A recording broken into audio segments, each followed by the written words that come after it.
This past election has brought so much talk about California's housing market and the high cost of rent. Prop 33 is up for debate as it would expand rent control.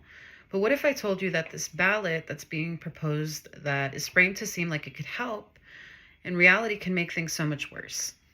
The official voters information guide for 2024 states that Prop 33 expands local government's authority to enact rent control on residential properties. Now, at the surface, this ballot seems like it's aimed at helping renters, but it would actually cause much more harm than good considering the long term effects. It would essentially eliminate Costa-Hawkins Act of 1995, which protects residential homes, condos, and buildings less than 15 years old from being rent controlled. When Costa-Hawkins was enacted, it was seen as a tool to facilitate the purpose of local rent control laws, promoting safe and affordable housing for renters while also encouraging the development of new rental units. Prop 33 would essentially repeal Costa-Hawkins and remove the exceptions for rent control on single-family residential homes, condos, and new builds. YesOn33.org states that Prop 33 will 1. Eliminate the statewide ban on rent control, 2. Give cities and counties the option to expand rent control, and 3. Help put an end to predatory corporate landlords charging unfair and unaffordable rents. I will go ahead and refute these claims because, for one, California does not have a statewide ban on rent control. So California already caps rent increases at 10%. In 2019, California enacted the Tenant Protection Act, AB 1482, which created significantly new protections for residential tenants. It limits the rent increases. Now, California Civic Code 1947.12 states that the Tenant Protection Act caps rent increases for most residential tenants in California. Landlords cannot raise rent more than 10% total or 5% plus the percentage change of the cost of living over a 12-month period of time.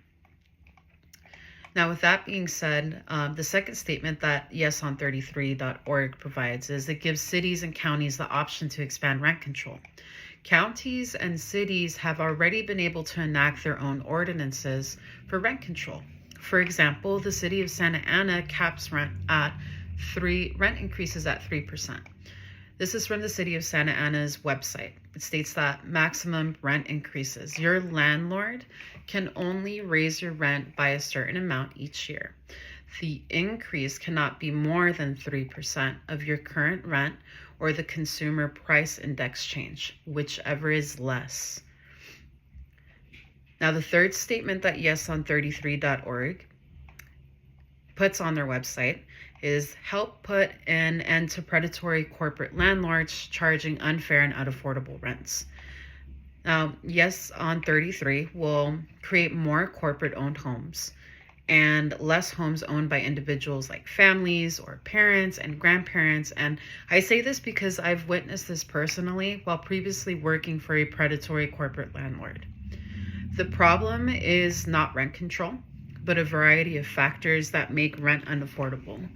For example, wages not keeping up with inflation.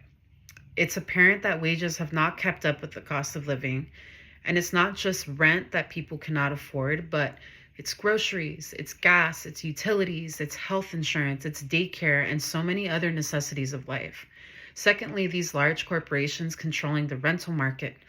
For example, there's a few corporations like Invitation Homes and Blackstone that own most of the multi-unit apartments, condos, and single-family residential homes in California. And as we know, those who own the market control the market. But if there's regulations in place preventing those large corporations from owning so much of the market, we'd be able to maintain rental prices at a more reasonable rate.